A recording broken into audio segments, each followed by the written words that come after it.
നമസ്കാരം. ഈ വീഡിയോ ചെറിയ ആമുഖമായിട്ട് ഈ വീഡിയോൻ്റെ തുടങ്ങാം. At least 41 people are dead after a fire swept through a building in Kuwait.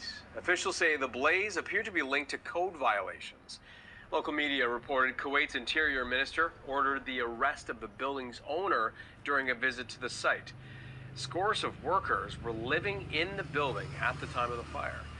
Kuwait, like other Persian Gulf countries, has a large community of migrant workers who far outnumber the local population. من بعد ولا انا راح اعطي تعليمات البلد يشوفون في البلديه مع الاسف. ഇതൊരു video കുവൈത്തിലെ, ഇനി world trade centre അമേരിക്കയിലെ കാണിച്ചത്.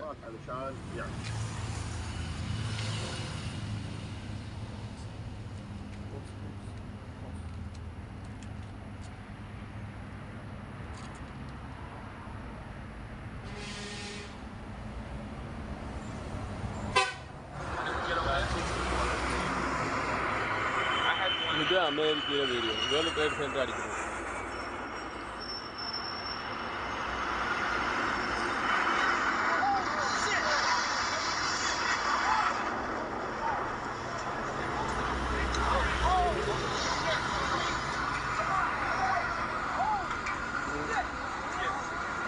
ഇനി Cape ടൗണിൽ south ആഫ്രിക്കയിൽ ഉള്ളത് കാണിച്ചത്.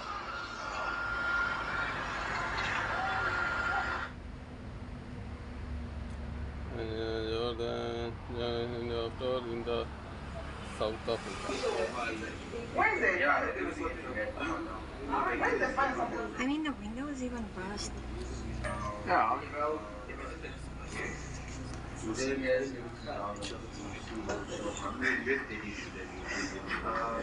ഇത് സൗത്ത് ആഫ്രിക്കയിൽ, ലണ്ടനിലും ബ്രിട്ടനിലും ഇതുപോലെ ബിൽഡിങ്ങുകൾ തീ കത്തി.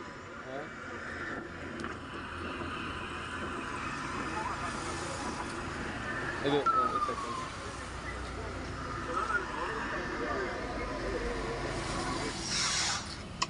അപ്പോൾ ഇതിനുള്ള കാര്യം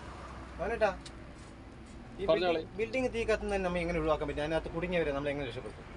ബിൽഡിങ്ങുകൾ തീ കത്തുന്നതിനെ ഒഴിവാക്കാൻ പറ്റിയ വളരെ സിമ്പിൾ ലോജിക്കായിട്ടുള്ളത് ഒരു ചെറിയൊരു സാധാരണക്കാരൻ്റെ അഭിപ്രായമായിട്ട് ഞാൻ കാണിച്ചു തരാം, എസ്റ്റിമേറ്റ് ആയിട്ട് കാണിച്ചു തരാം.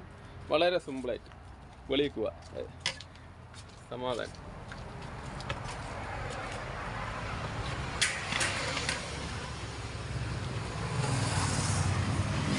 വളരെ സിമ്പിളായിട്ടായിരിക്കും. 2 മിനിറ്റ് ചെറിയ വീഡിയോ ആയിട്ട് എടുക്കാം.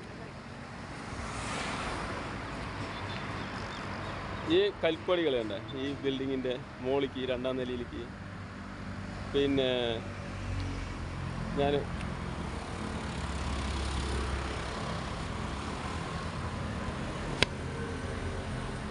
കൽപ്പടികൾ.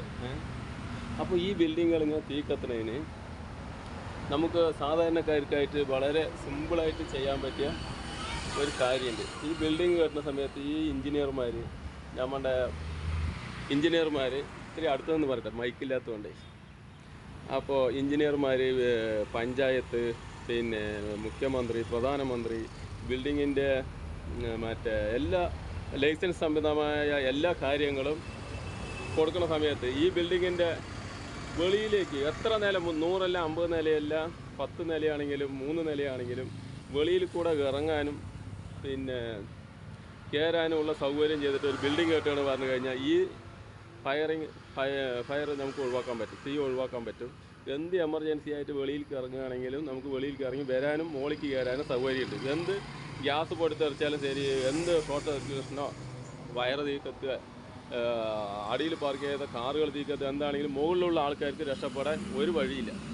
അപ്പോൾ ഏറ്റവും സിമ്പിളായിട്ട് ഇതിപ്പോൾ എസ്റ്റിമേറ്റായിട്ട് ഞാൻ കാണിച്ചു തന്ന ഒരു ധാരണ കിട്ടാൻ വേണ്ടിയിട്ടാണ്. എഞ്ചിനീയർമാർക്കാണെങ്കിലും പിന്നെ നമ്മുടെ നിയമ സംവിധാനത്തിനായാലും പ്രധാനമന്ത്രിക്കും എല്ലാവർക്കും നമ്മുടെ ഇന്ത്യയിലാണെങ്കിലും ഒരു മാതൃകയായിട്ട് എത്ര വലിയ ബിൽഡിംഗ് കെട്ടുകയാണെങ്കിലും വെളിയിൽ കൂടെ ഇറങ്ങാനും കയറാനും ഒരു 4 സ്റ്റെയർ കേസുകൾ, ഈ വെളിയിൽ കൂടെയുള്ള കൽപ്പടികൾ 4 ഭാഗത്ത് കൂടെ, ചുരുങ്ങിയത് ഒരു 2 ഭാഗത്ത് കൂടെയെങ്കിലും വെളിയിലേക്ക് ഇറങ്ങിയിട്ട് മുകളിലേക്ക് പോകാനുള്ള സൗകര്യം കൊടുത്തു കഴിഞ്ഞാൽ മനുഷ്യൻ്റെ സുരക്ഷയ്ക്കും ജനങ്ങളുടെ സുരക്ഷയ്ക്കും വളരെ സിമ്പിളായിട്ട് ചെയ്യാൻ പറ്റും.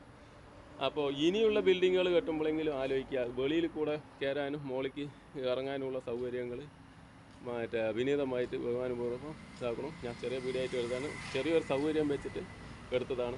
എല്ലാവർക്കും നമസ്കാരം.